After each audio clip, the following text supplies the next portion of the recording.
Welcome to the dynamic field theory lecture then on memory, working memory, and a little element of long-term memory. So I wanted to remind you where we were last week. We talked about selection. We talked about tasks where, for instance, from a fixation point, you make a zakar to one of two targets, and there were conditions under which you do averaging and conditions under which you do selection. And we looked at how these two limit cases emerge from the dynamic fields, from the competitive interaction or the excitatory interaction, the direct signature of that. And I then went through some evidence for this sort of selection mechanism playing a role in tasks like zakars, which are free selection. But then we also talked about the way selection tasks are studied in the laboratory. A lot of psychological tasks about cognition are essentially decision selections like that, selection decisions like that. And very typically they have this notion that there is some task set, so the possible answers, choices, categories that you will have to refer to in your answer is known to the participant from instruction, from the perceptual layout of the scene, or sometimes from learning. And then you give a imperative signal that then specifies which particular response you're supposed to do in a particular time, like a cue to the target, not usually as simple as this. And we went through a couple of different paradigms like that. And today this will play a role again, because we'll think about how these task sets actually come about. For instance, how they would be learned and committed to memory. I looked at the role of that task environment or task set by talking about the role of pre-shape. So pre-shape would be as any kind of localized distribution of activation, as shown here, that would be available before you get a stimulus that is imperative, that generates some instance, some peak, some instance of the representation we're talking about, might be ultimately leads to a motor response. So when this kind of pre-structuring of the field, pre-shape, is weak, we looked at that, then it gives a little bit of a time advantage to choices that overlap with that pre-shape, and that we looked at that. For instance, this blue one would be rising a little earlier than the green one, but the response would always be dictated by the specific input. We looked at, for instance, the effects of metrics, as I was hinting here, as a signature of that. While the other limit case was where the category, the task set redefines the categories, like you give discrete different responses, so they're very strong. Only peaks at these two locations can ever arise. Let's say these would be the two categorical answers you can give. And your input is essentially a boost, a large extent a boost that puts the field through the detection instability, but that might be biased or contain some localized input that biases the selection of these two categories to one or the other category. This will be different localized inputs. And we talked about the fact that that has the opposite kind of metric effect. So yeah, and one more reminder, we talked also about directly observing this pre-shaping of a representation in the time movement initiation paradigm, where people respond at a fixed time imposed from the outside after an imperative stimulus was given. And by making this very short, one can actually sort of see the default distribution that will be the pre-shaped distribution. And we looked at examples in experiment. This is actually the experiment where when you have, let's say, one of three choices, there could be cases where let's say this level of force, for instance, is specified for someone pushing against a joystick. And if you look at very short system response intervals, you see this pre-shaping, that there is a preparation of a response at these short times that is the mean of the three possible levels. So the direct measure of the pre-shaping. And we also looked at that in metric movements. Now, I reviewed earlier, like 2 lectures ago, that there is a neural basis for that you can actually see in the brains of monkeys, in the motor cortex. Neurons fire before they're instructed about which movement to make. Remember these tuning curves from which we could construct distributions of population representation that are pre-shaped in that sense. You know, when this response occurs, there's already some localized activation. So today, okay, I'm going to skip that. I had a lot of these slides in here. So today I want to talk a little bit about how that kind of activation comes about. So how can you actually have activation in the system that already reflects the recent history and reflects that for the task.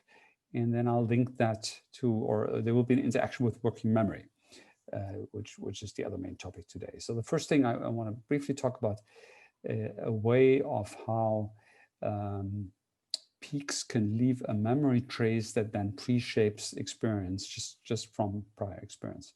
And we've postulated essentially a mechanism in dynamic field theory that we call the memory trace. That it's a particular proposal for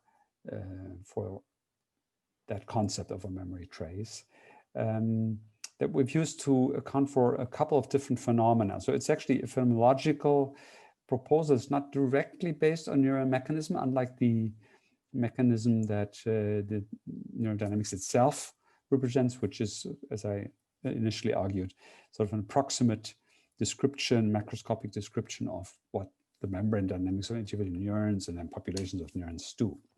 When the memory trace is a little less clear, it's a concept that's been used for a very long time in the history of psychology.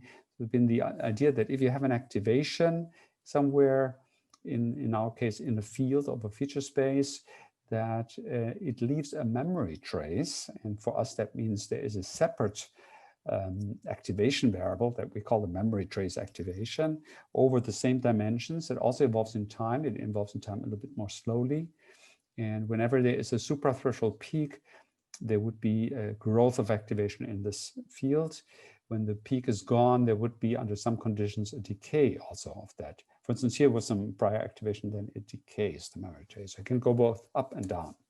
So it's a way how, yeah, and the role of the memory trace is that it would then couple back into the field that drives it, so that in the presence of such a memory trace, there is some activation in the activation field itself. For instance, here you see initially a little bit of activation that is caused by the fact that there was already some memory trace at that other location. So this is a simplest learning mechanism.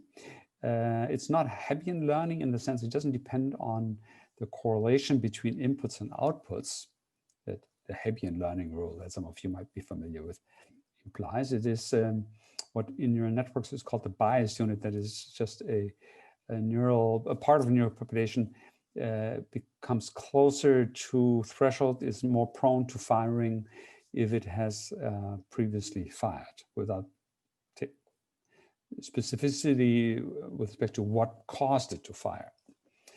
So this can be used to explain the facilitation of behavior that you have recently shown. This is was called habit formation in older psychology. For instance, William James opened his second book on psychology with that, the idea of habit as a simple form of learning. Today, there are much more specific ideas about habits actually in the common sense meaning of that word, are formed that have to do with reward and things like that. That's a different story. This form of facilitation is observed across many different behaviors.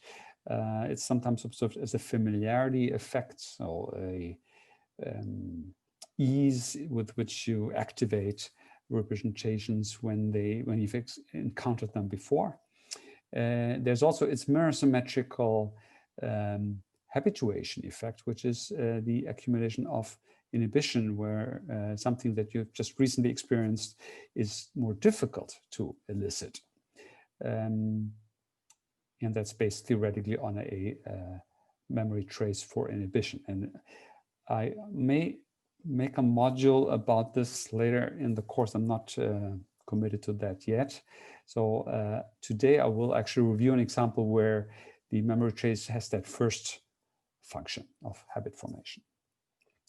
Now, mathematically, we have a talk description for that is again not very deeply grounded in neurophysiology, where we just add an activation variable to the neurodynamics, and that activation variable, the memory trace, is itself subject to a dynamical description with a slower timescale tau men, typically about 10 times slower, let's say.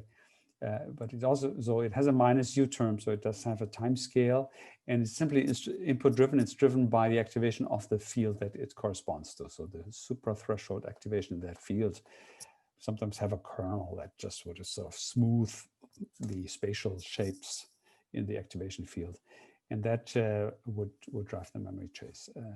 There are subtleties about that in our modeling. For instance, we postulate that the memory trace is updated through this equation only when there is suprathreshold activation in this field. So there's no spontaneous decay of activation. So if there was no activation in this field, then this term would be 0. So the minus U term would make that the memory trace would decay. There will be spontaneous decay. That's empirically not true. That is the cases that we account for with the memory trace where past experience matters. There's no good evidence for spontaneous decay of that kind of memory trace. And I'll show you that concretely in the NLP example at the end of the lecture. So capturing that phenomenology, we're essentially postulating the mathematics of that to be appropriate. And this is not denoted here in the mathematical notation. You would have to multiply the whole thing with a theta function, a threshold function that is capturing whether or not there's a peak anywhere in the field.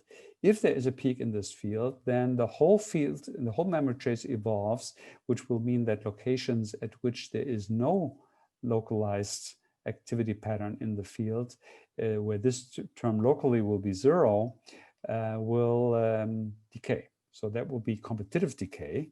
And I think I have a picture right here. So here, for instance, some suprathreshold activity here in the field at these locations. A memory trace forms in the sense, there's a slow increase of activation. And at a later time, activation peaks arise at this location here. And as there is suprathreshold activation, the field, the memory trace evolves at these moments when there is suprathreshold activation. So here, for instance, arises at this new location, and therefore at the same time, because there's no suprathreshold activation at the other location, it decays at that other location. Now, while there is no suprathreshold activity, for instance, in these epochs here, the memory trace is invariant, is constant. See here, it's piecewise constant. So this is essentially the phonological description of the observation that there's interference at the level of a memory trace. That is, if you facilitate a behavior that you've just recently shown, and now you switch behavior, then that early facilitation is gone. You facilitate the new behavior that you're just experiencing now. And we use this kind of mechanism to account for effects of behavioral or response probability, as well as stimulus probability. That was in this work by Alhagen that I reviewed. I think I reviewed last week. For instance, the Hyman effect, the probabilities of the choice were accounted for by this mechanism. I wonder if I have that slide here. No, I don't. So I didn't want to go very deeply into that now.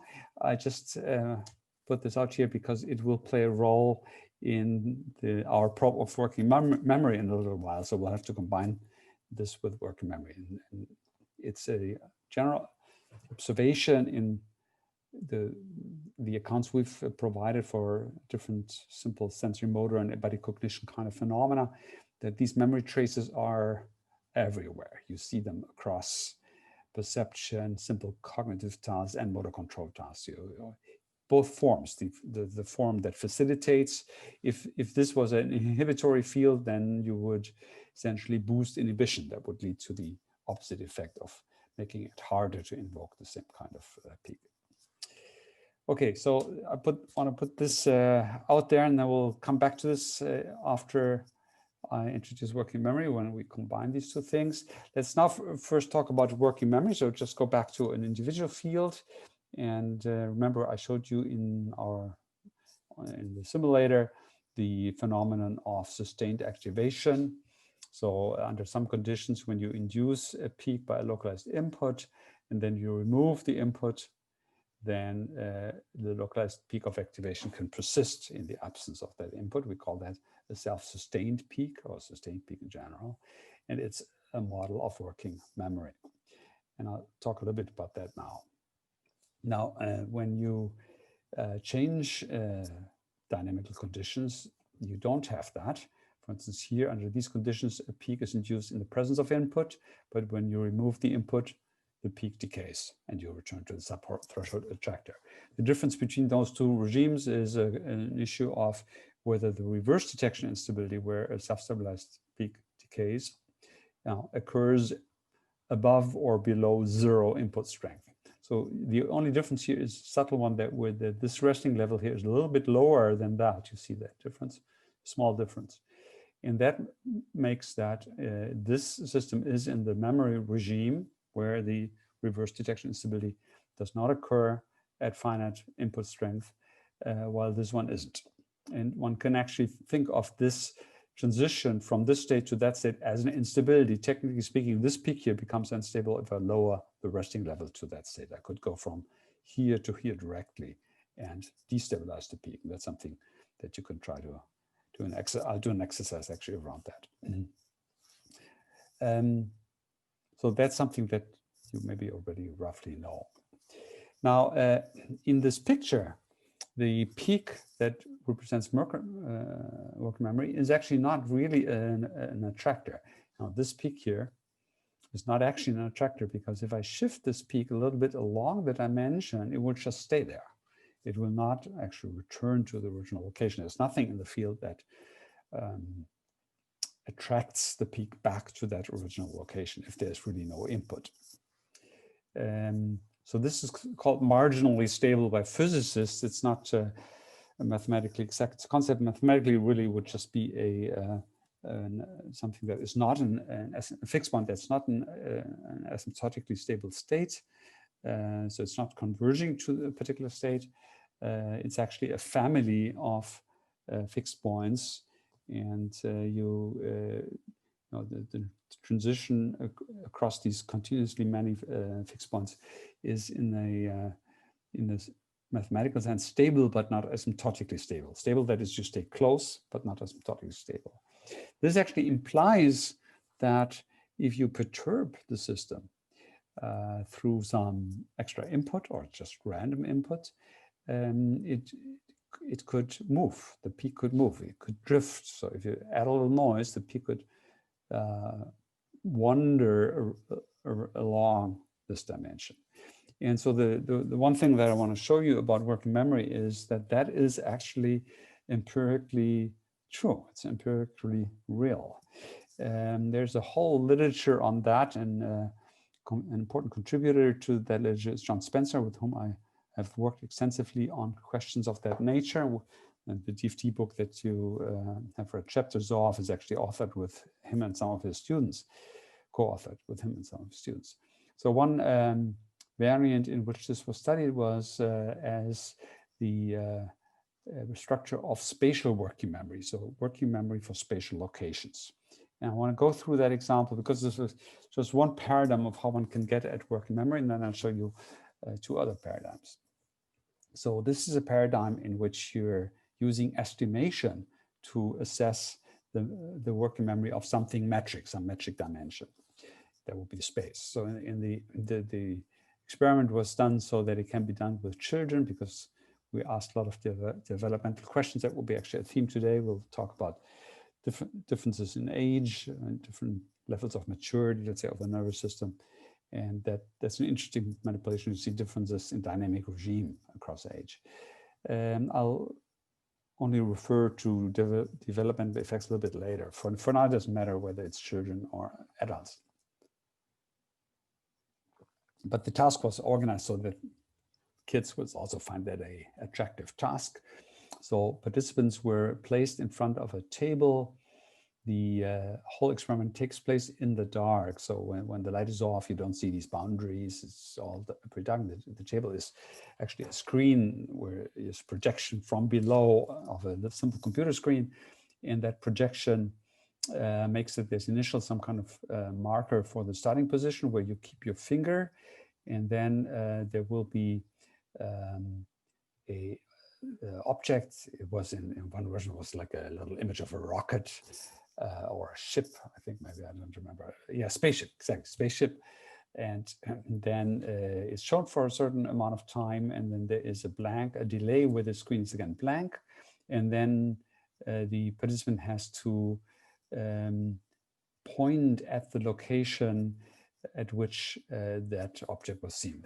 There were variants where the participant had in the hand a little rocket, and then they had to shoot the spaceship with that rocket, stuff like that. And so the main manipulation was to get kids and adults to do that at the right time. So they were given a timing signal by saying ready, set, go, and then on go they can start to use that. That's how we could control how much of a delay existed between when the target was extinguished and when they went.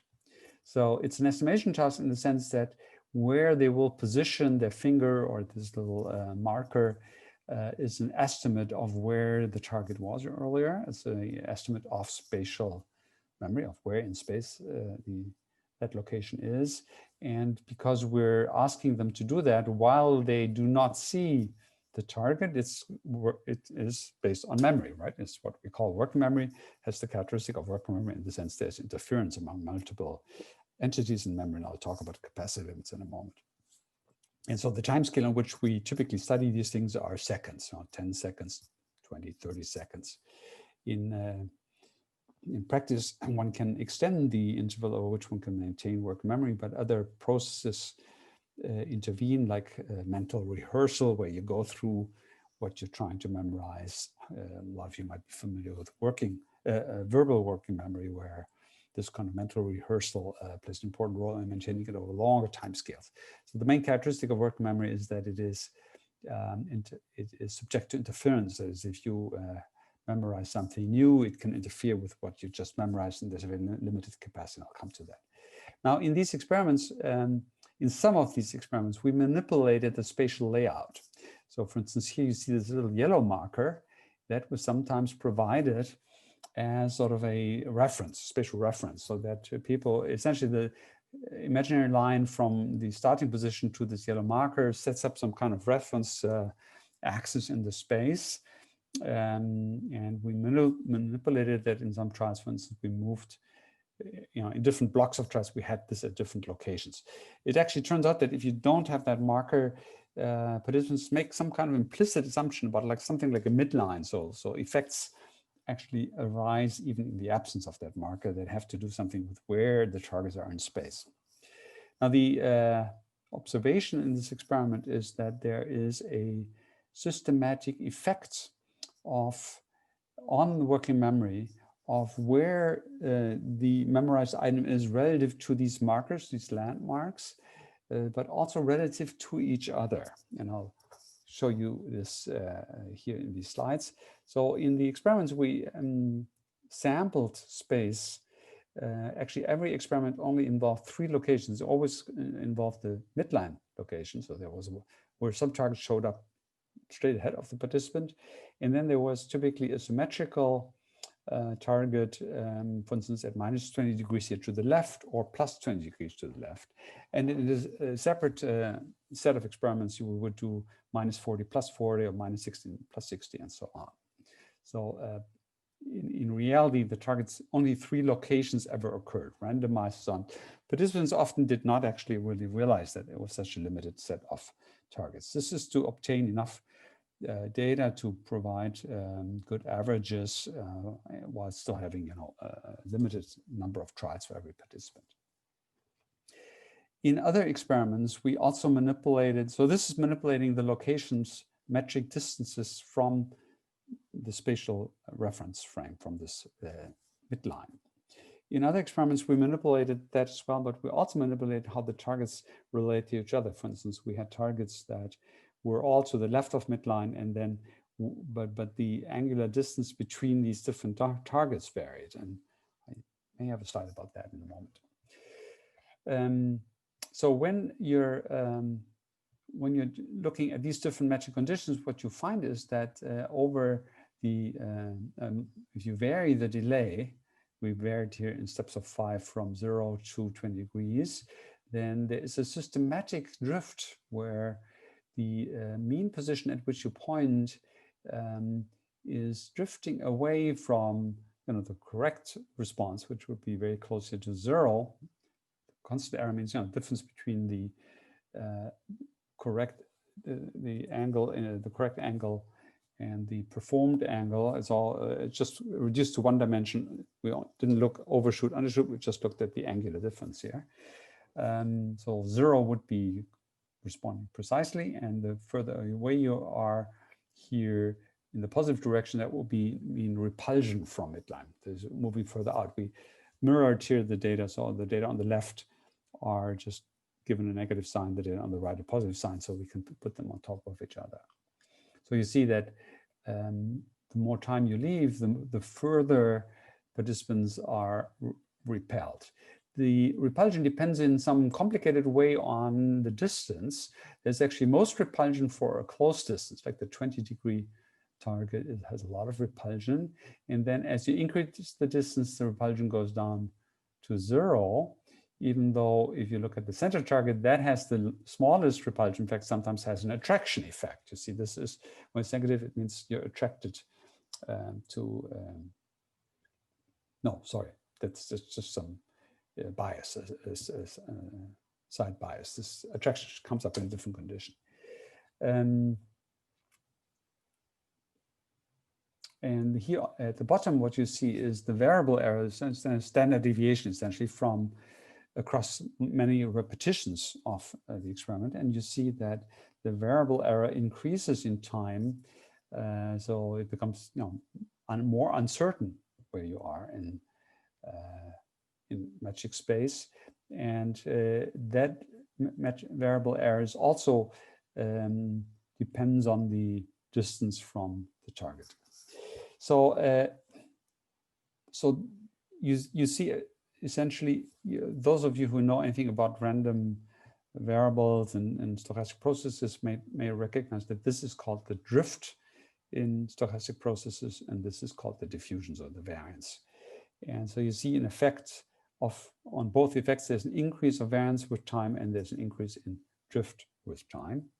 And both of these reflect this lack of stability that along this axis you have drift. And the theoretical model, as you can see, can account for that. That is, there's a parameter set where the same interaction, the same field and so on, just varying the metric structure here of the responses gives you the right ordering and the overall right signature of this effect. It's actually quite challenging to get a model that accounts for variance in that way, because you're essentially repeating the simulation many times and then measuring where the peak is at the end after these various delays, and that variability is captured by the model.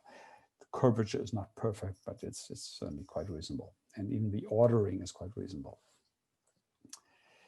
So it might be intuitive that in the field there will be this increase in variance. The drift is less obvious. There is some effect that must be causing that. And we actually worked for a very long time to try to understand this, because I had initially the opposite prediction. I don't know, I actually didn't put in all the slides I should have put in. I'll tell you though the other part of the story. So to understand the repulsion from midline, we have to represent somehow the midline. And from a number of different experiments, we came to the conclusion that there must be some activation that reflects that midline. And if you have an activation pattern of that nature, then what would happen is that any target that is built as a localized peak would be repelled from this through the inhibitory interaction of these two. The model that did the quantitative account was actually a 3-layer model, where there is a perceptual layer, there is an inhibitory layer, and there is a working memory layer. So you see in the perceptual layer, after the peak has been induced, there is actually, when the target is turned off, there's no peak left here. But in these bottom 2 layers, there is a peak. You see here, the peak persists. And the inhibitory layer is shared, so the excitatory layer excites the memory layer, The memory layer excites the inhibitory layer. The perceptual field also excites the inhibitory layer, and the inhibitory layer inhibits both of these layers. The red is the projection to both the top layer and the bottom layer. This three-level architecture is actually inspired by cortical neurophysiology, and I will show you a little later that this three-layer architecture actually does a lot of other work as well. So from which we know something about how perceptual structure is transmitted into working memory. So for now, just take it as given. So in this account, the inhibition comes naturally because all the fields always need the inhibitory layer, and it is caused by the one new assumption is that there's a perceptual representation of that midline. Now that is something that we tested. We tested it by varying where that midline stimulus was in the experimental setting. So for instance, in some conditions, we moved these markers around, and then we found that the repulsion was around the imaginary line that connects the starting position to these shifted landmarks. It was on purpose not a line, because we didn't want to have any visual structure there where participants see the target and maybe put their response. So doing that with these dots and very non-conspicuous kind of visual stimuli, so just suggested some spatial structure without interfering with the exact location where they had to respond. So the other aspect of this, which unfortunately I didn't put in the slides here today, is that we actually varied the layout of this. So we had a condition where you had the midline target, and then, for instance, you had the -20 and the -40 target. And under other conditions, you would have, for instance, the midline, the -40 and the -80 target. So now you could compare between the performance on -40 when it was the center of, between -80 and 0, or when it was the outer target from a triangle, a triad of -40, -20, and 0. So the same spatial location relative to midline, but a different position within the distribution of different choices. And that's when we saw evidence for attraction to the pre-chip, to the memory trace. That is, when 40 was flanked by two targets here, -20 and 0, that were also possible, then you saw less repulsion from midline, which means an attraction back, so sort of to the center of this distribution. While when -40 was paired with a stimulus on the left and on the right symmetrically, then you saw a larger amount of attraction. Not, compared to the first condition, and in fact, a larger amount compared to the case when it is paired with a +40, 0, and -40. So by disentangling these two factors, so the influence of which targets occur and the influence of how they are all aligned to midline, enables us to distinguish between two causes of drift. One is that midline effect, and the other is the attraction to the memory trace effect. The historical quirk on this is that I had actually published with Wolfram Erlhagen this whole line of work that you read about, in which the task set is represented by memory trace, or by the pre-shape, which sometimes can be caused by a memory trace. And that would generically predict an attraction effect, because you have some input from the memory trace that would pre-shape the field to be centered around the choices. So if you're at the outer boundary of the choices, it would attract towards the center of this number of choices. And this experiment was originally done to test that theory in memory by John Spencer. This was his thesis project. And then he found the repulsion effect, which was the opposite. And that was something very difficult to accommodate in the theory, because if you predict attraction, it was a fundamental property of the system. We can't just change the sign of that, right? That would be not compatible with all the other constraints we had on the model, as like accounting for reaction times. You could do the same kind of experiment in a reaction time paradigm, right? Where you have to move as fast as possible. Then you get results consistent with that attraction. So after a lot of different experiments and modeling, we understood that both effects are present. There is this Spatial effect, but there's a new effect present which we didn't predict, which is the repulsion from midline, which is a specific problem in spatial memory, because there are landmark effects in spatial memory. John Spencer has since done experiments like this on color. I also didn't put those slides in, and on visual orientation, where you memorize color, for instance, and you can also ask people to estimate where you are in color space by giving them a little circle of different colors, for instance, organized, and then they have to, on the circle, position a pointer at the location where the color is represented that they think they just saw. And it's in that paradigm that you see memory trace effects very clearly, because there you tend to be attracted to the center of gravity of the different colors you had to store in working memory in a particular block of experiments. And there is no landmark in color space as such. Okay, so that's all about this fact that the working memory is represented here by peaks in a field, and they are marginally stable. And there's a bunch of other little effects like that we can look at. I'll show you one more in a little while. Now, the other signature of working memory, as I mentioned before, is the limited capacity of working memory. That is the fact that when you add more and more items into working memory, you tend to then forget some of these items. So the probe of working memory is change detection. I will elaborate that just after this. I'll elaborate how you actually do that, how do you measure that. So for now, just assume, given that you can somehow test by % correct whether participants have kept an item in memory.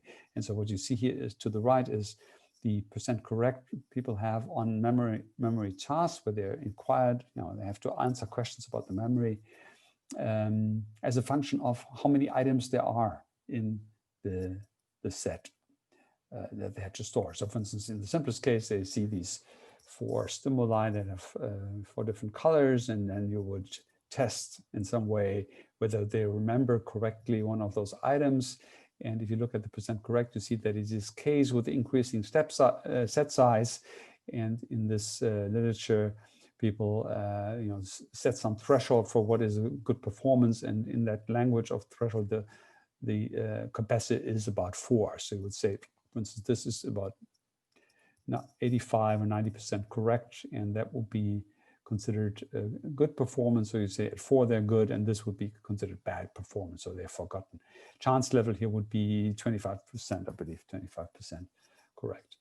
And here's an example where you see the different probe here, where this would be the threshold for, right? And similar here, similar there. So these 3 examples are examples where you would say the capacity is 4, and it's actually consistent here with this case. The point of this famous paper, it's a paper that was published in Nature by Luck and Vogel. We later had the good luck to work with Steve Luck on a subtle effect within these paradigms.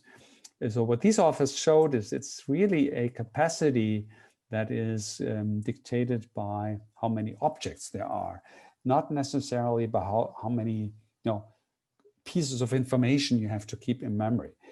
So they probed this by varying how many feature values are associated with every location. So for instance, here you have an association between color and orientation. And it's these 2 things that you might have to remember. For instance, in the change task, you would perhaps be forced to answer whether this was green or red, but maybe also whether this was oriented here diagonally to the right or diagonally to the left. So there are 2 items of information you store for this item. So if you just count the number, the piece of information you might have to remember, then this would be actually 8 pieces of information.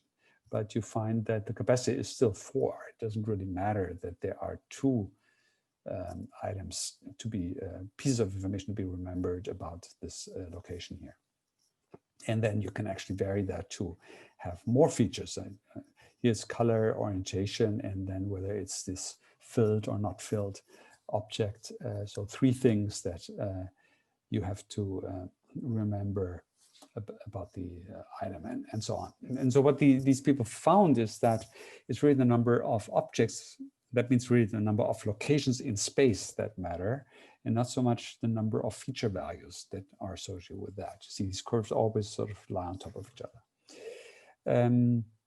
We have provided an account for a memory capacity that deals with that correctly, and I will be reviewing that I believe in the new year, or in the last lecture of this year, I think in the new year, when I introduce multidimensional fields, where we actually then account for how you can represent color as a function of space, orientation as a function of space, and so on. So this notion that there are feature space fields, and it's always a feature over visual space, and the different features are in different fields. And that's so the number, essentially, it's the number of peaks that matter, and these different feature dimensions are actually represented by different peaks. And so within any of those subfields, it's always 4 peaks, because there are 4 objects. All of these fields are over space. So why is there actually a capacity limit in working memory in our kind of thinking? Well, it's actually generic to the dynamical field models, simply in the sense that when you add peaks, each peak contributes inhibitory interaction. And as you add more and more peaks, there will be more and more contribution to inhibitory interaction. And so the total inhibition in the field increases, and at some point you're suppressing the field so deeply that you cannot introduce any new field, any new peak with new input. That is certainly very intuitive that that's true when you have global inhibition, so when the inhibition is independent of the distance from any item. But if you just have sufficiently broad localized inhibition, that will also be true. So you might have already noticed that when you did the little simulations. I'll give you an opportunity to play with the simulator to get a sense for that. So it's very generic in DFT. In fact, in all models of sustained activation, DFT is just the sort of mathematically cleaner form of doing what other models have also postulated. There is nothing really special about the number 4, frankly. It also turns out that to simulate the data that are in the literature, well, we typically have about 5 peaks that will be around, and there's some errors made in the change detection response that then account for the fact that it already decays at 4. And it's also just a question of how you fix the threshold. So it's not that 4 is a magic number. It's emergent, but it's remarkable that this is true very much across the board. If you look at very different kinds of settings in which you measure working memory, you find that capacity for 4 items. And Luck and Fogel show it's actually objects, and they talk about objects. It's something that is localized in space. And we will, in the new year, we'll see that this is an idea that generalizes very broadly, that even when you're thinking about items, you're actually localizing them in some space, something like a mental map. And that concretely means in a neural field that has a dimension across which there's inhibition that makes for these stable peaks. And so when you enter more peaks into a field like that, there will be interference, because inhibition will delete, the peaks will delete each other. So it's a very general idea. In fact, one way one can see that the capacity limit is generated this way is by looking at situations where the capacity varies. There's actually now it's a complex literature that I can't review so quickly. I picked out one aspect that was probed by Vanessa Simmering, who's a student of John Spencer. So in her thesis that was published as an SRCD monograph, she measured the capacity for visual working memory and spatial working memory across different ages, from 3 years to adult.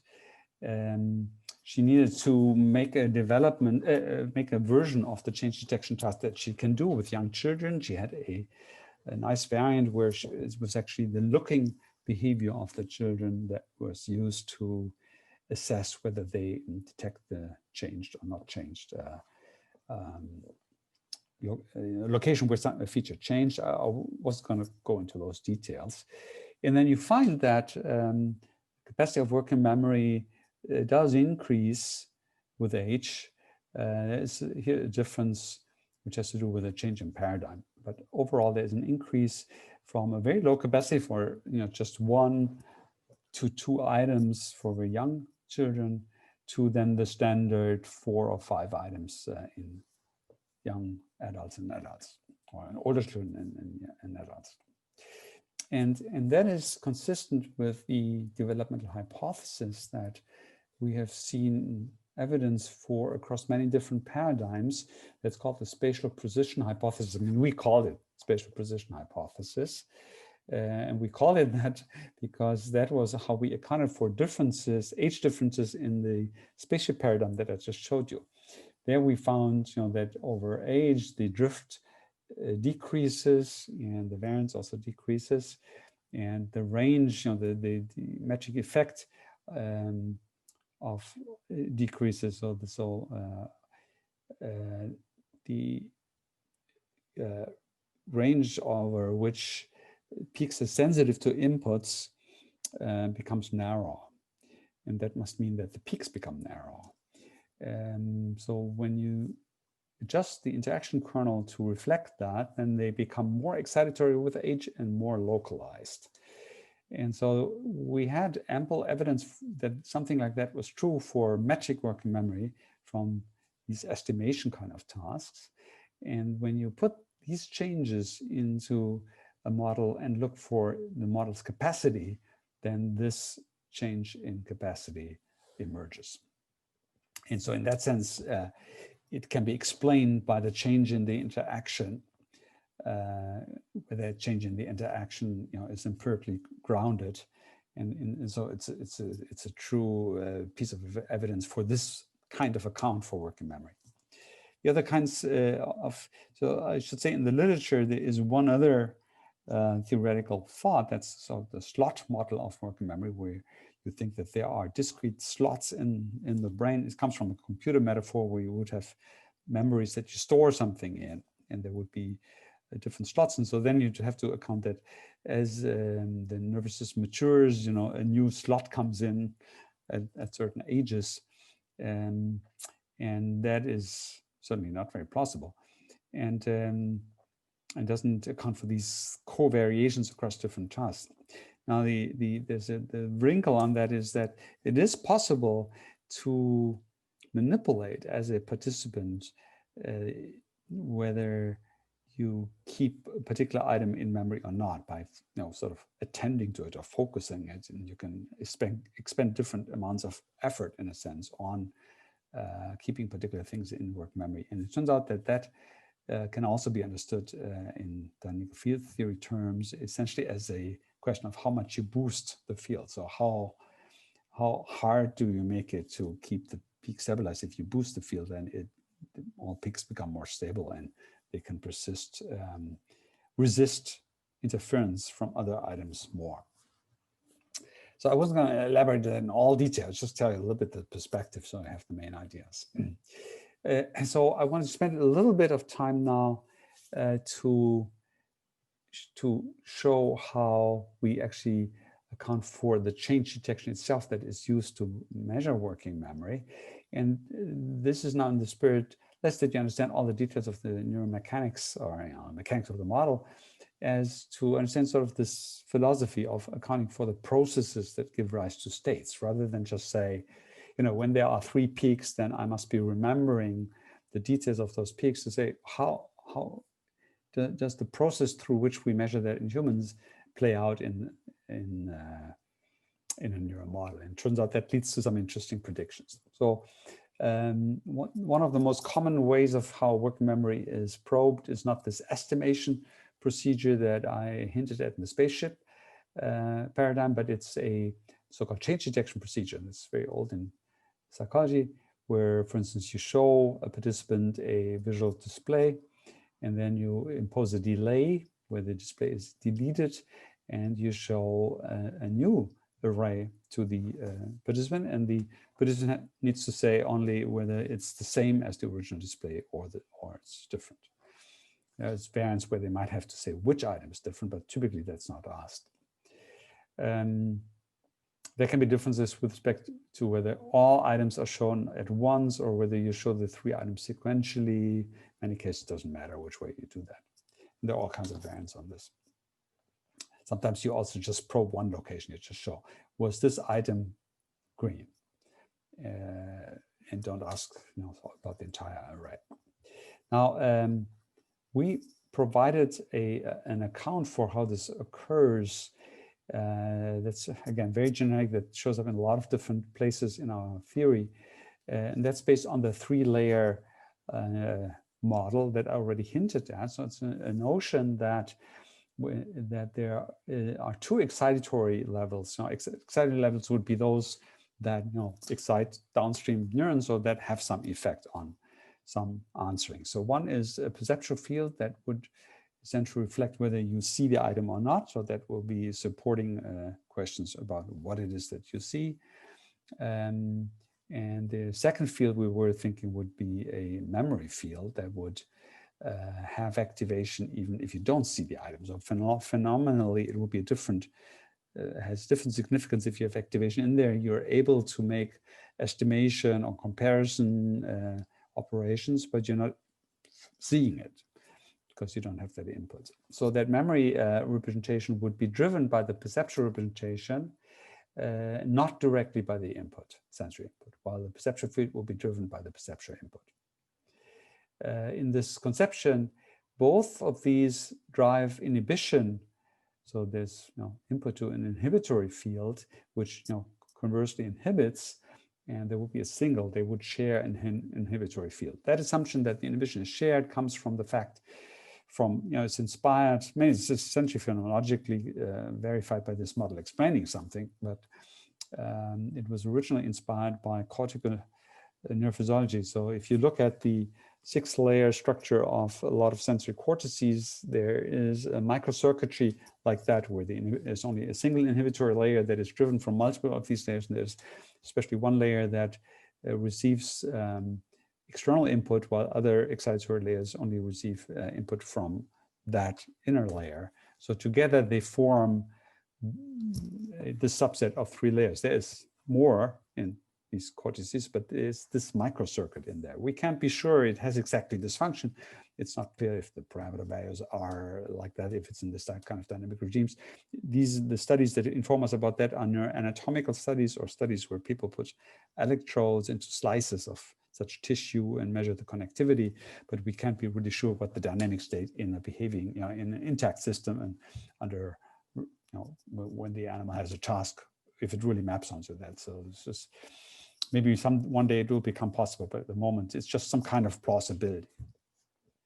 So interesting thing is that this generic architecture that now you will see in a lot of places in our further modeling has some emergent properties that I wanted to demonstrate to you in a simulation. I can announce first what happens. So in the extreme case, you can actually have that this field, these 3 fields are symmetrical, that this field has the same parameters in terms of local excitation as that field. This is shared anyway, and you can even make the connection strength so that the projection here onto the inhibitory field and conversely, the inhibitory projection is the exact same. So that the only difference is that this field is driven by the external input, while that field is driven by the perception input. And even under those symmetrical conditions, you will typically have a breaking of the symmetry, in the sense that if you insert, generate a peak by presenting a localized input, you generate a peak here. That induces a peak here at this bottom layer. There will be an inhibitory peak associated with these 2 excitatory peaks.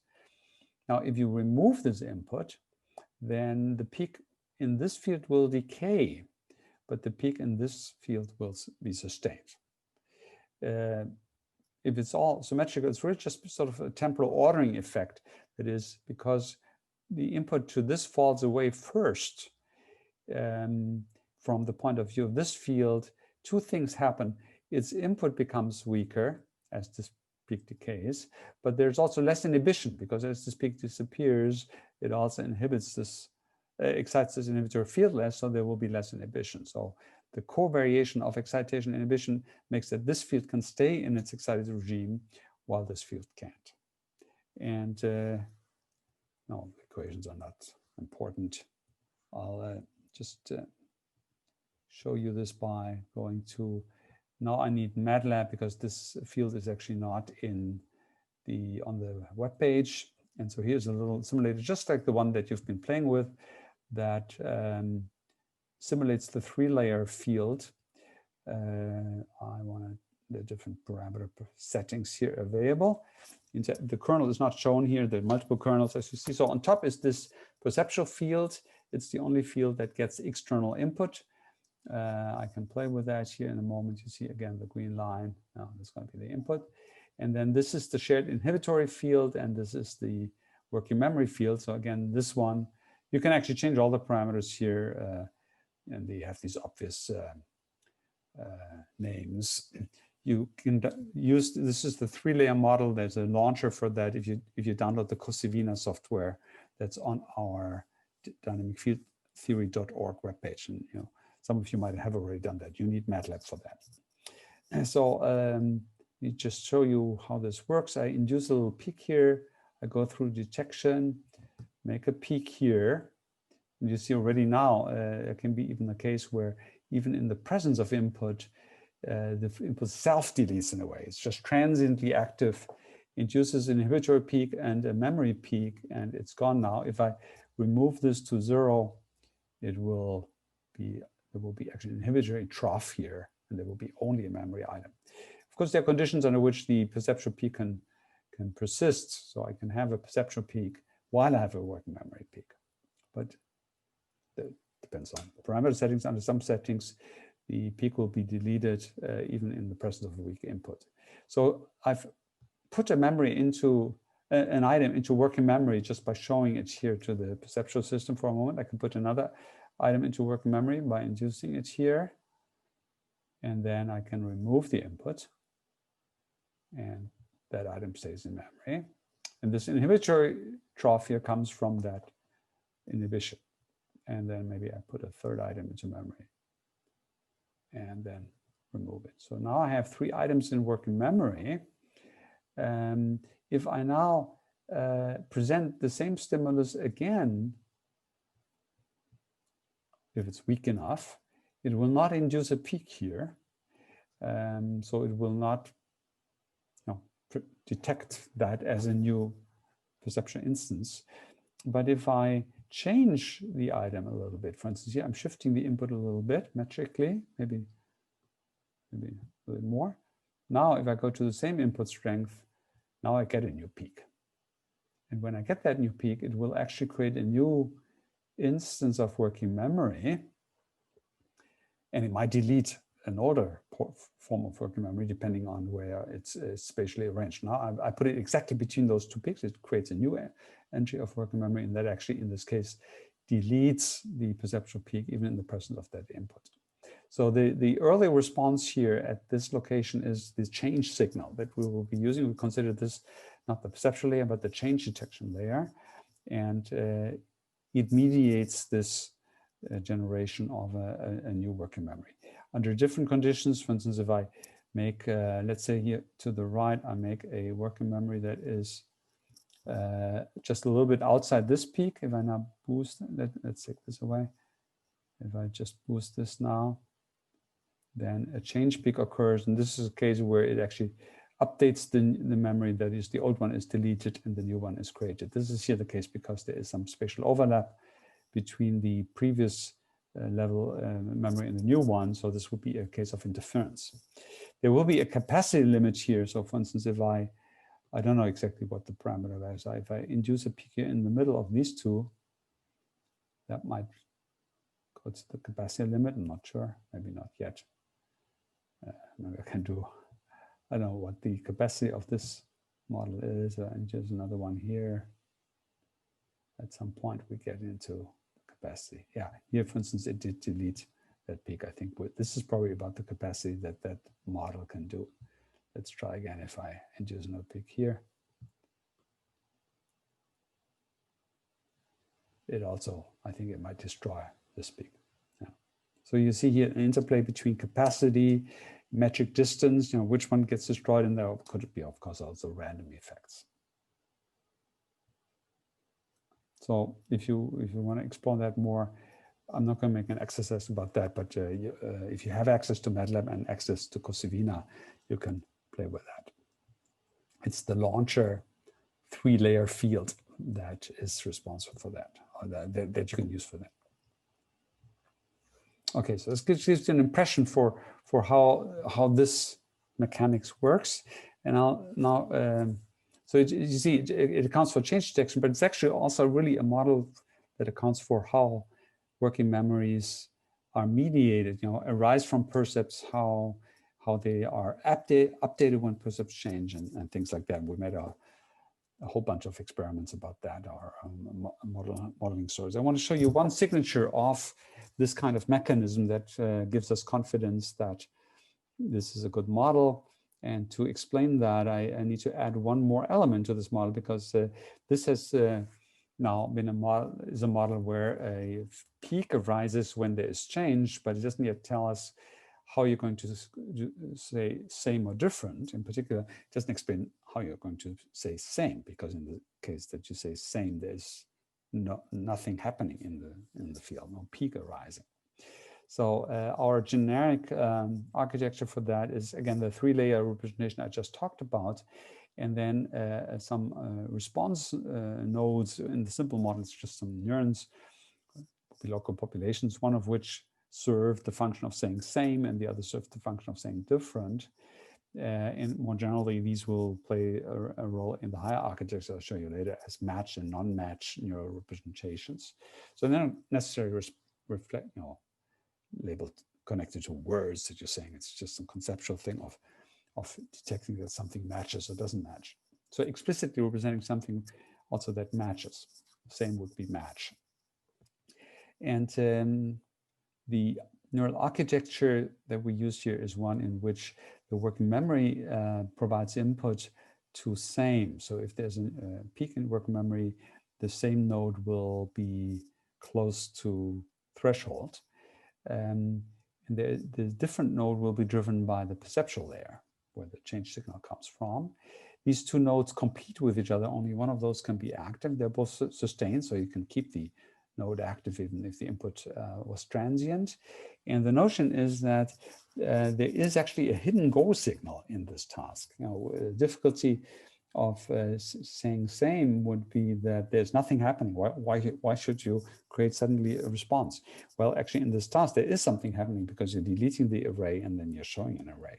So there's actually an instruction in the task to then give that response. So that could be viewed as a boost to this system here where a response is generated. And so what one can understand is that this whole system will be boosted. The same one already is pre-shaped by the fact that there are memory peaks, or if there are memory peaks, and therefore it would become activated. We can arrange things so it would become activated and you would say same as long as there are memory peaks in here. And the different node has a chance to be activated if there's some different peaks here. So one can arrange for things to be such that by default, same will win unless there is a different signal that inhibits the same signal. And we have to arrange a parameter value so that that when the different signal doesn't come or comes too late, the same wins by default. So the same, if you make this connection equally strong, then the same will always win because this will always come in a little later, and you can arrange for that symmetry to be broken. This turns out to be a very general mechanism, because a lot of psychological paradigms, you have to have that sort of mechanism that there is a default response for which you don't have any direct evidence.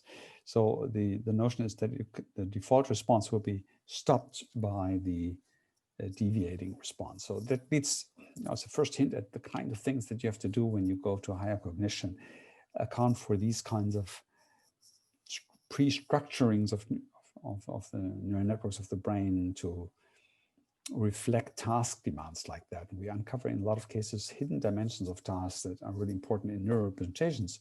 Well, information processing kind of accounts would just say, well, that's what you read out, what the model is supposed to say. Now, let's look at that concretely. So if here, this is from the paper where we didn't have color in print. So instead of the color, we see these funny patterns to reflect different colors. So let's say in the first phase of the experiment, you're exposed to these different colors and you generate these different peaks. Here are 3 items with 3 peaks, and we will predict something about the close colors. These would be metrically closed and these would be metrically fast, not in visual space, but in color space. These would be similar colors. This would be a color that's far. So this is along the feature dimension, which is color here. So these peaks are close and these peaks are far. And so in the encoding phase, all you would do is induce little peaks that then remain stable when the stimulus is turned off. Now on a same trial, you would be presenting, in this example, you're actually just presenting one item, the test item. Other cases, you show the whole array. Now, if same would mean that it is metrically at the location of one of those peaks, because of that, there is no peak induced in this perceptual field because of the inhibition from this peak, doesn't reach threshold. Therefore, the same node, when boosted by the go signal, has a chance to become activated, while the different node doesn't get any signal. If you probe the other item here, very similar behavior, same story. Now here is a different trial. So here you're looking at a location that is not exactly the location that was stored, right? This was stored here and slightly different color was stored. And so along this dimension, you're at a new location, and therefore these 2 existing peaks don't inhibit this item as much, and you actually form a new memory. And therefore the different node gets a boost and can win over the same node. You say different. Now the subtlety here is that it matters how far the item is from neighbors. So for instance, here you're giving a slightly different signal. See again, a different signal here to the item that is far in feature space from the other items. And what you maybe already see here is that this makes it, this will be actually not as likely to induce a peak. It will be harder to induce a different signal here. Essentially, that comes from the fact that the 2 nodes that are close to each other, I can show you this here, amplification. So these will be the 2 items that are far, and these will be 2 items that are close. See, the inhibition on that change detection layer is less. So these guys are not as deeply inhibited in a way they are. The inhibition is overlapping between these 2 items and therefore not driven as far below threshold as when the item is isolated. And as a result, you're not as far from detecting a change for the metrically close items as for the metrically far items. And that is an interesting prediction because it's sort of counterintuitive. You would perhaps think you have a harder time remembering colors that were metrically close to each other than when they're clearly separate. But you predict the opposite, that the metrically close colors would be remembered better. And that's what turns out to be empirically true. So when we look at targets that are metrically close, we had this is a measure of your discrimination performance, a D prime. You have better discrimination performance than if they are far. This was probed for colors, was also probed for orientation, and there are different experimental procedures how to measure those things, and which don't matter. And the dark bar is always the simulation accounting for this. So this is a subtle effect that really follows from the theory, because it's a generic property of metric closeness in the field. It will be true for any kind of dimension. Also, that will be supportive of that kind of notion of these localized peaks forming the substrate for working memory. A last point, perhaps in this direction, the so-called multi-object tracking paradigm also reveals capacity limits. So this is a paradigm, for instance, someone called Pelishin has extensively studied that. Let's say in one version of the paradigm, you would be shown a couple of objects. For instance, they could be all the same. And then, for instance, a certain number of those objects. In this example, where it would be 4, and it turns out the capacity limit is pretty much 4 here again. 4 items are highlighted by some feature. And then that tells the participant these 4 items you have to track. And then the highlighting disappears and these items move around. And after some other time, one of those items is reported. And you have to, for instance, you have to say, was that one of the items that you were tracking? Now, there are different ways of how to do that. You can also ask people to point out where the items are that they were tracking, or they have to say yes or no, was this one of the items that were tracked, and so on. Different ways of measuring whether they have successfully tracked the items that they were initially selecting in their attention. And so this paradigm has played a big role in the debate between neural network kind of accounts and symbolic accounts. You can imagine if you think that they're in your mind certain symbols, then you have to continuously keep them grounded, that is, connect them. And Pelishin came up with this theory, the index theory, Finst, for how that would occur. And it's a question of how that would be done neurally. And dynamic field theory actually provides an account for that, published by John Spencer, where you essentially through this queue, you're boosting certain locations in this field to create working memory peaks.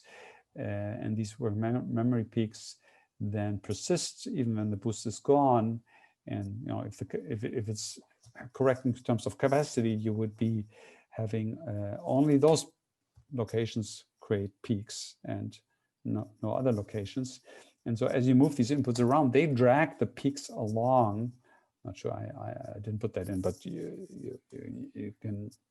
maybe played with that when you played with simulator. You can see how you can drag a peak along, and then you will find good performance if the tasks maps the number of peaks the field can actually support and drag along. And that turns out to be, again, roughly 4, which is something that you have to fit parametrically. The model it's nothing special about the number 4. It's again an expression of the amount of inhibition you have in the model.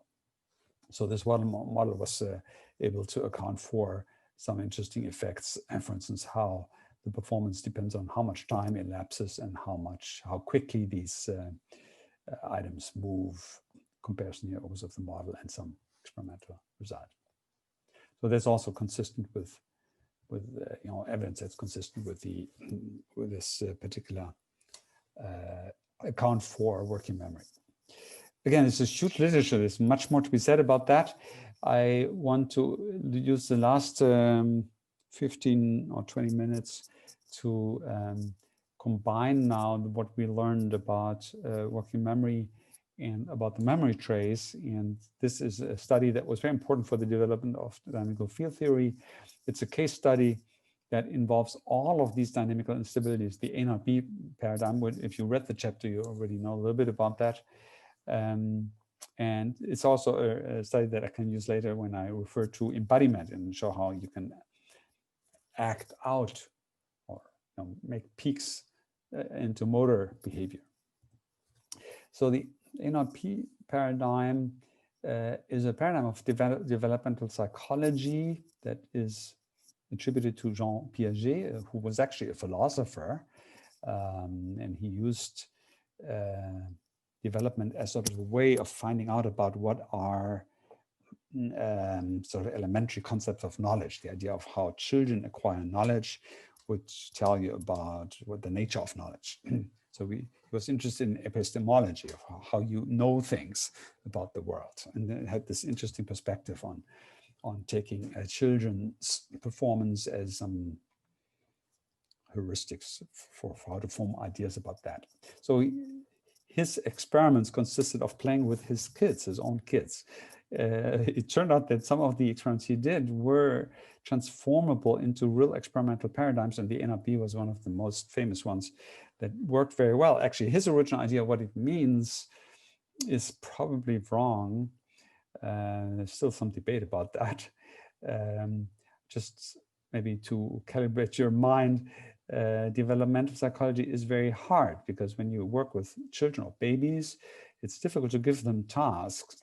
So you have to do things, have tasks emerge by structuring the environment, by some social interaction. Actually, young kids are already very social, so they will engage in games with you, and certain games are possible. Is there a chat question here, or what was that? No. And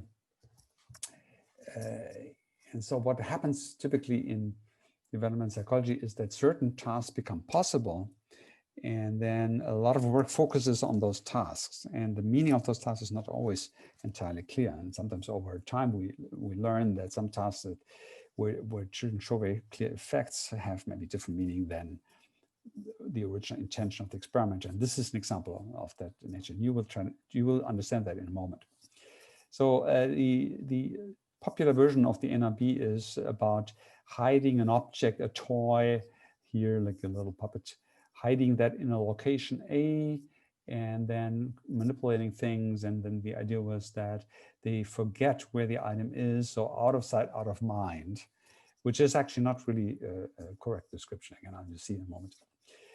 So in the experiment, in the experimental version, you have two locations. They are little troughs in a box, and the troughs can be covered with a lid or with a cloth or something. And so, for instance, in one condition, you would show the infant the toy, attract attention to it, and then hide it visibly maybe you put it in the trough and cover the trough. And you impose a delay. That's important. If you don't impose a delay, you push the box close to the kid, it will get the right lid and the toy. But if you impose a delay, that's on the order of seconds, a few seconds up to 10 seconds, perhaps. Depends on the age of the kid, how much delay you need to get the effect.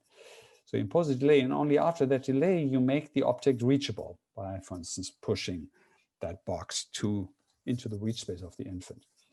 Then it will correctly go for that lid. Very often it will actually just take the lid and do something with it, but sometimes maybe also gets the toy, or then see the toy when the lid is removed. And then you do that a couple of times. You call this the A trial. And then on a B trial, you hide the toy in the other location, do the same procedure, and you get the A not B error. That is, they go to the wrong lid where the toy isn't hidden. That's why the interpretation was where they have forgotten where the toy is, out of sight, out of mind.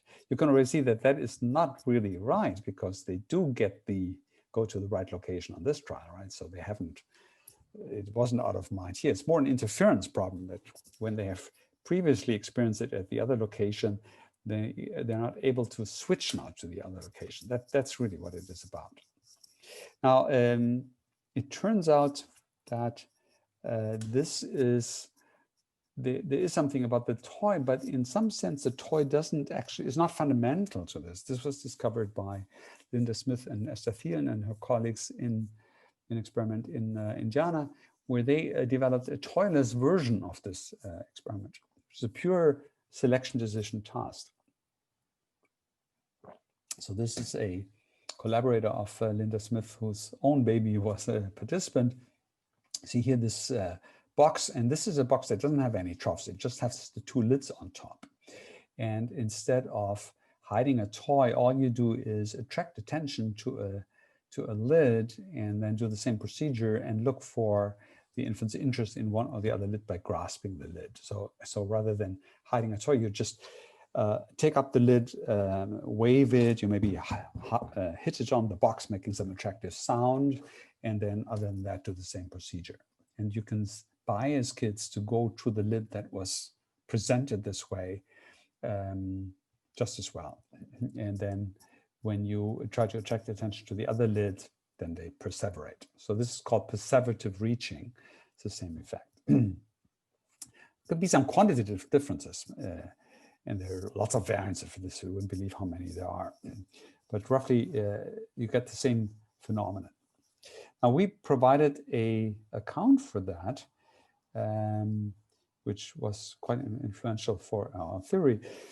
The account was to say, well, the basis for this reaching behavior is some neural representation of that action. So, for instance, the parameter of the move, the direction in which the move goes. You already know from the previous stories about motor cortex, premotor cortex representations, population code, that there are neural representations of where in space your hand will move. We don't know exactly if it's the direction or is it the spatial layout.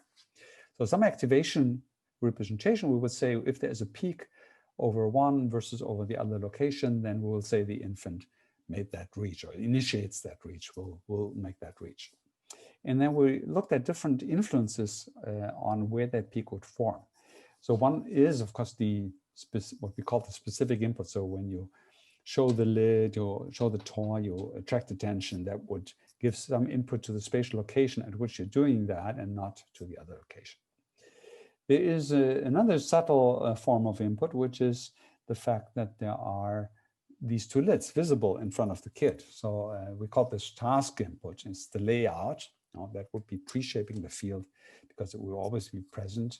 That matters. There is a variant of this experiment where you don't have lids, where you actually hide the toy in sand and you smooth the sand over in the sandbox. So there's no perception marker where the toys are hidden. And then you can actually look metrically where kids are digging.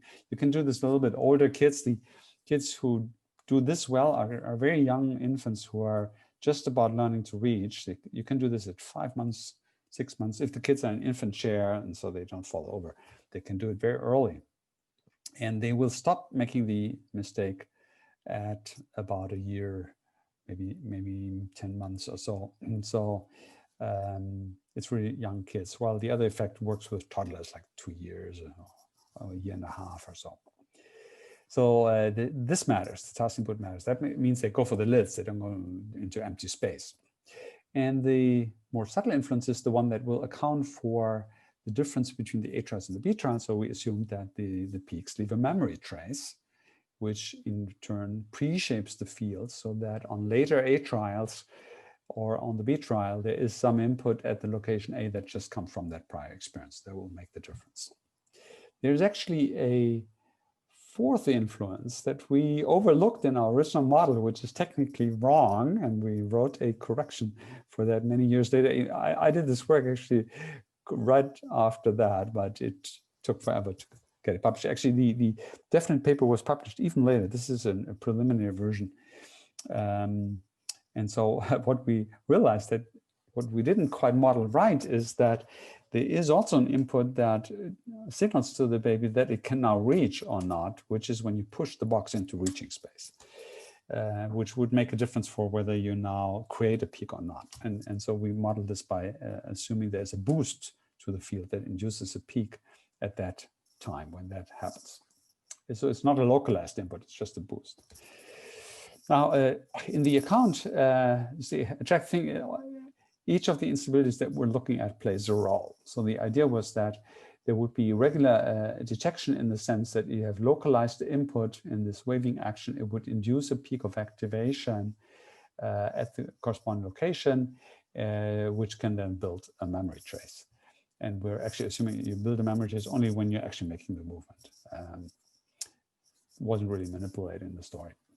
And it's a selection decision in the sense you have two locations in space and you're making, one of those two locations will create a peak.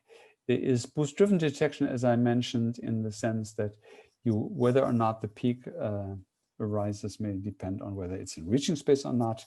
And there is the memory instability in the sense that we're postulating that young infants will be in the regime where they can sustain the peak during the delay when there's no input. No, older infants can sustain the peak during the delay while young infants cannot. And that's where the spatial precision hypothesis came from, that there would be an increase in the interaction in the field that pushes, with age, you have more exciting interaction that's more localized, and that would tend to create sustained, the capability of having sustained activation. So yeah, that's just the drawing for that last part.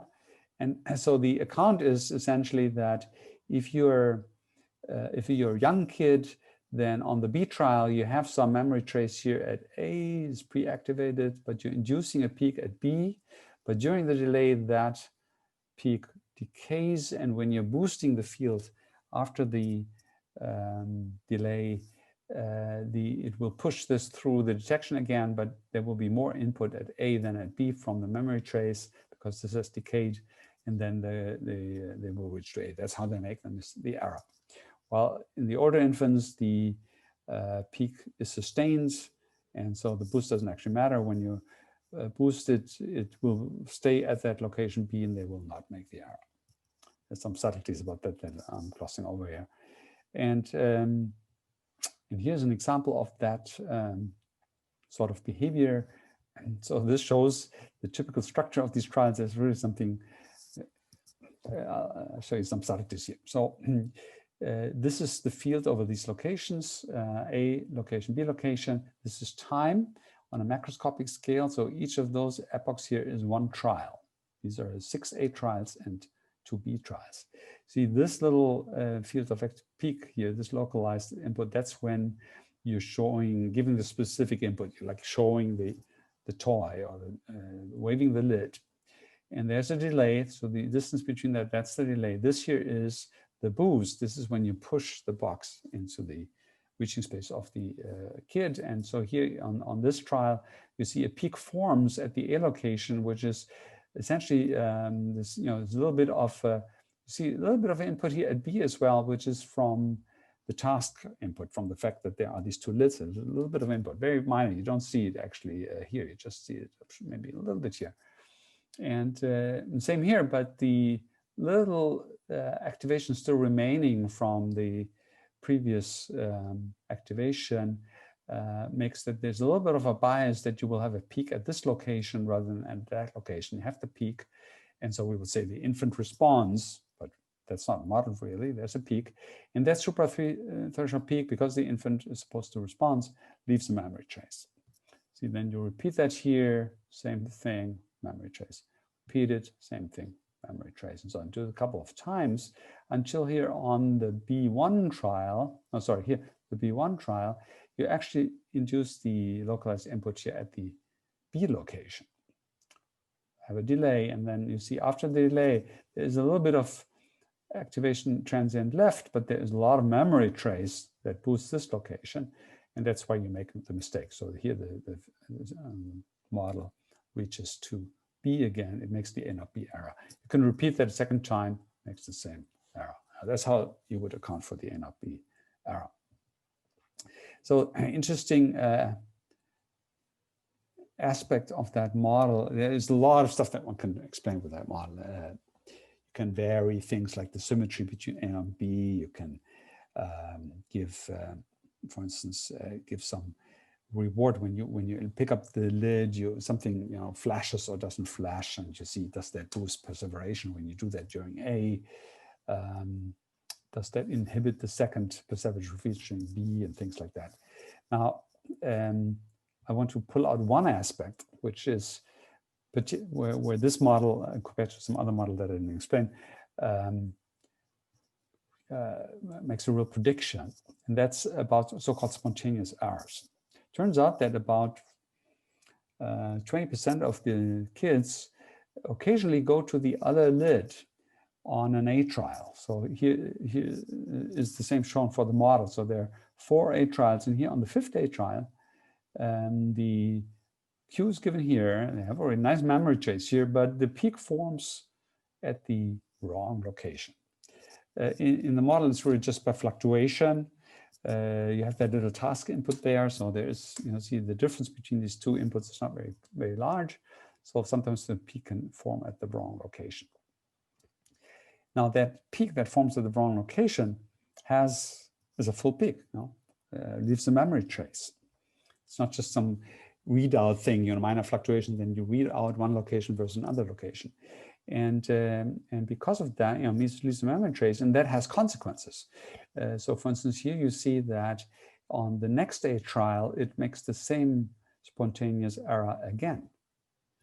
And the memory trace keeps increasing. Actually, this memory trace by competition is decreasing. And so so certainly one thing that happens is that on the B trial, the model responds correctly, because now actually there is a memory trace at B, which is even larger than the memory trace at A. Maybe at this point it's just about equal to the memory trace at A. And so the bias to the A location has disappeared. This is a phenomenon that was well known, that kids who make spontaneous errors tend to not make the A not B error. It was not considered very interesting because, for instance, people thought maybe that's just a side bias. Some babies always go to the left, and that causes them both to make the spontaneous error and to go to B. We actually excluded that account by quantitatively modeling that and showing that it shows the wrong signature. It wouldn't actually do the right statistics. And I hope I have that slide in here. Yeah, this slide here shows, this is actually the definite paper that we published only 10 years later, almost, or 9 years, actually 7 years later.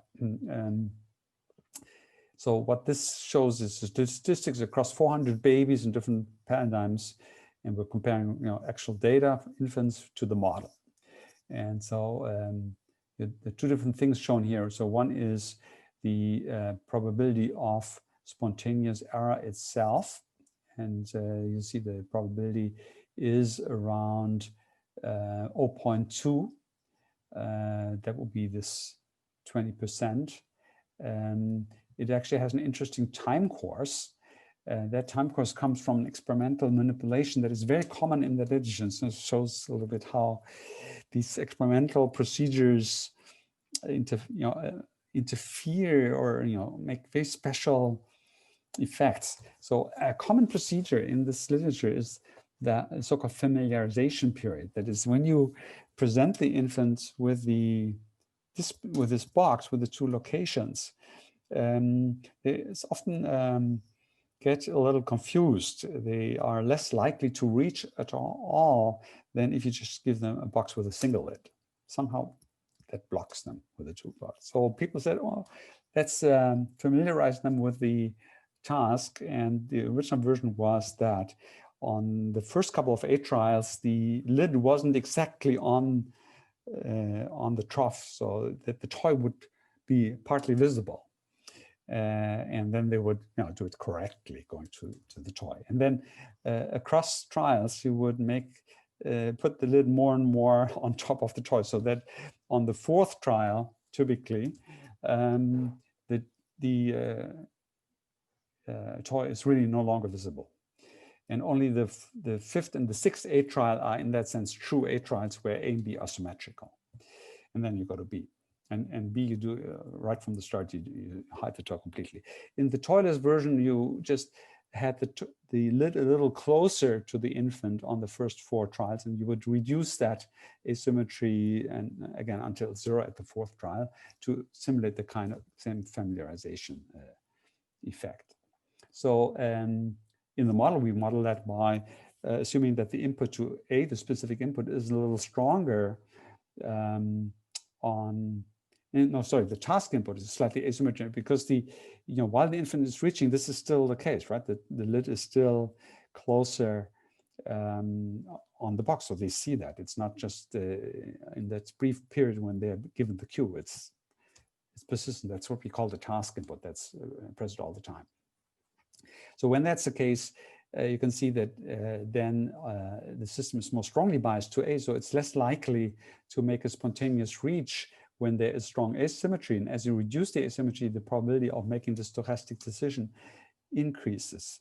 Increases. And that's why there is this little drift. And then from then on, it's constant. So that is a well-known procedure, and we uncovered that it has this signature on spontaneous errors. Very often, these spontaneous errors weren't analyzed. In fact, infants who showed these kind of spontaneous errors were eliminated from the data set because it's like a mistake that they make. The interesting wrinkle about this familiarization paradigm is that Evelina Dineva, in work with Linda Smith later, showed that that effect alone can explain possibly a lot of the data, because it's possible that the specific input when you show the lid doesn't matter at all, that it's actually just because you're training the infant on these first 4 trials to go to B, to build up that habit to B, that only because of that they show the preservative effect. So they might actually be totally insensitive to the cue, and that's why they make the A not B mistake, because they don't even pay attention to what you do with respect to on the B trials. So, but that's another story. Now, the interesting aspect that I want to show you here is not that what they do on the B trial. It's not even in this plot. It's these gray curves, which are conditional probabilities. It's the conditional probability that the infant will go to the B location again, given that on the previous location it went to the B location. So only starts at 2 because you need the outcome of trial 1 to select the data points that enter here. And there you see that probability is way larger than the probability of a spontaneous error per se. So if you've previously reached to A, you're much more likely to reach again to A, which is accounted for. You see the model does that approximately right, accounted for by the buildup of a memory trace at the B location, on that previous trial, and actually potentially in later trials on the decay of the memory trace on at the A location. It's actually from experiments like this that we know about the dynamics of the memory trace. It's actually known in this literature that you can get this perseveration can be demonstrated even like across days. You can bring a child into the lab again a few days later and just do the B trial, and you can still see perseveration in some cases. And so there's some hint in that sense that there would be no spontaneous decay of the memory trace. And if in between they don't do that, because it's quite magic, because it would mean that they actually have a memory for the scene and know, oh, this is the kind of situation in which I go to the left side. This is really odd. Okay, I'm at the end of time, so don't even need to go through all of that here. I don't know, that slide I did earlier. So I just want to essentially showed you a little bit of working memory in the integration with memory trace, and I think we just had a first glimpse at that. You see, there's a lot more that can be looked at with respect to working memory, and that is the realm where these kind of models are really qualitatively different from a lot of conventional neural network or connections models, in the sense that this is about activation that is inside that system, is maintained inside the system, is not actually induced by current input. And of course, most mental activity is like that. And if you, in light of the strong capacity limits, you can see that is sort of really the substrate for working. And there's actually some speculation that the capacity reflects the number of items that are relevant for most operations. For instance, if you think of psychic eye movements, then it might be really just storing your context when you make it, like the last 2 or 3 things that you attended. And that's how you would assemble the representation that enables you to act. Maybe the tool, the object that you're directing the tool at, and maybe something where you will then maybe move the object after you apply the tool, and so on. So working memory and the dynamics, its interaction with these various other instabilities will be present in everything that we do downstream from here. So we'll look at as for instance, concepts, relationships, grounding, sequences, action, and so on. All of these will be based on working memory as the basic subject for everything.